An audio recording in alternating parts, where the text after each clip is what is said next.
हरे कृष्णा. श्रीमद भगवद्गीता जशी आहे तशी अध्याय 13वा अध्यायाचं नाव आहे क्षेत्र क्षेत्रज्ञ विभाग योग. 18व्या श्लोकावर श्रील बलदेव विद्याभूषण यांनी लिहिलेली जी गीताभूषण टीका आहे ती आपण पुढे वाचत राहणार आहोत. सुरू करण्याआधी श्रील प्रभुपादांना प्रार्थना करूया. हे श्रील प्रभुपाद, आम्ही भगवद्गीता हा ग्रंथ वाचून समजून घेण्याचा प्रयत्न करीत आहोत. त्यासाठी आम्हाला आशीर्वाद द्या. धन्यवाद प्रभुपाद. श्रील बलदेव विद्याभूषण दुसऱ्या ओळीतील ज्ञेय शब्दाबद्दल लिहितात की हे ब्रह्म मुमुक्षूंसाठी ज्ञेय आहे आणि शरण्य आहे. तर मुमुक्षु म्हणजे कोण? जे मुक्त होऊ इच्छित आहेत ते. तर जो भगवंतांना जाणतो तो मुक्त होतो. भगवंत सगळ्यांना शरण देऊ शकतात.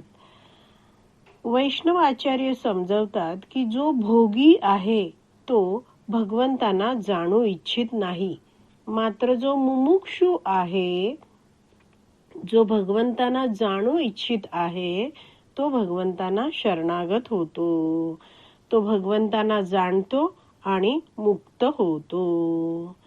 याबद्दल श्वेताक्षर उपनिषद 6.18 मध्ये लिहिलं आहे, तम ह देवम आत्मबुद्धीम प्रकाशम मुमुक्षुर वै शरणम अहम प्रपद्ये. जे मुमुक्षांसाठी शरण्य आहेत त्यांची शरणागती मी घेत आहे. हे भगवंत आत्मा आणि बुद्धीचे प्रकाशक आहेत. 13.15 मध्ये भगवंत म्हणतात, सर्वेंद्रिय गुण आभासम म्हणजे भगवंत सर्व इंद्रियांचे मूळ उगम आहेत. बुद्धी देणारे भगवंत आहेत. तर असे हे भगवंत ज्ञेय आहेत. भगवंतांना जाणल्याविना आपण मुक्त होऊ शकत नाही. ज्ञानगम्य या शब्दाबद्दल श्रील बलदेव विद्याभूषण लिहितात की ब्रह्मला म्हणजेच भगवंतांना ज्ञानाच्या साधनाद्वारे प्राप्त केले जाऊ शकते. अर्थात भगवंत ज्ञानगम्य आहेत. यासाठी श्वेताक्षर उपनिषदातला 3.8 हा श्लोक इथे दिला आहे. तम एव विदित्वात इति मृत्युम एतिही. त्यांना जाणून व्यक्ती मुक्त होतो. जसं 4.9 मध्ये भगवंत म्हणतात, जन्म कर्म च मे दिव्यम एवं यो वेत्ति तत्वतः त्यक्त्वा देहम पुनर्जन्म नैति मामेति सो अर्जुना. जो माझ्या जन्माचे आणि कर्माचे दिव्य स्वरूप जाणतो तो देह त्याग केल्यानंतर या भौतिक जगतात पुन्हा जन्म घेत नाही. तर हे अर्जुना, तो माझ्या शाश्वत धामाची प्राप्ती करतो. तर भक्तीद्वारे म्हणजेच भक्ती करून, भगवान श्रीकृष्णांची भक्ती करून भक्त आहे तो भगवंतांना जाणू शकतो. भक्ताला भगवंत प्राप्त होतात.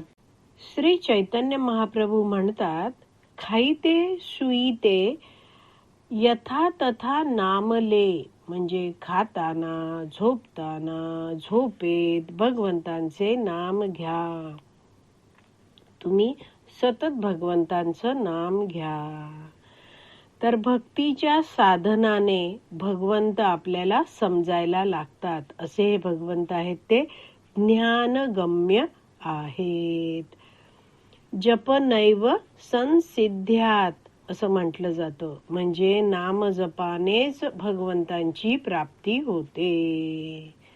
श्रील बलदेव विद्याभूषण या 18व्या श्लोकाचा जो शेवटचा शब्द आहे विष्ठितम याबद्दल लिहितात की ते भगवंत आहेत ते सर्वांच्या हृदयात नियामक रूपात स्थित आहेत. यासाठी ते तैत्तरीय उपनिषद 3.11.10 हा श्लोक देत आहेत. अंतः प्रविष्टः शास्ता जनानाम. ते सगळ्यात प्रवेश करतात आणि ते सगळ्यांचे नियामक आहेत.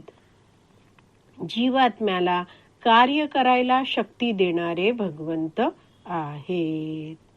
आणि शेवटी श्रील बलदेव विद्याभूषण लिहितात की श्लोक क्रमांक 14 पासूनचं वर्णन हे जीवांच्या संबंधित नाही, कारण आधीच 13.13 मध्ये भगवान श्रीकृष्णाने अर्जुनाला जीवाबद्दल वर्णन करून सांगितलं आहे आणि 14व्या श्लोकापासूनचे श्लोक हे परमात्म्याबद्दल, भगवंतांबद्दल आहेत, परमात्म्याच्या संबंधातले आहेत. तर भगवंत सुद्धा एक क्षेत्रज्ञ आहेत. आपण सगळे जाणतोच की प्रत्येक शरीरात एक क्षेत्रज्ञ आहे जो जीव आहे आणि भगवंत सुद्धा प्रत्येक शरीरातील हृदयात राहत आहेत, तर ते सुद्धा क्षेत्रज्ञ आहेत. आपण या अध्यायाचं नाव बघतो आहोत, क्षेत्र क्षेत्रज्ञ विभाग योग. तर या 13व्या अध्यायात दोन्ही क्षेत्रज्ञांबद्दल चर्चा आहे.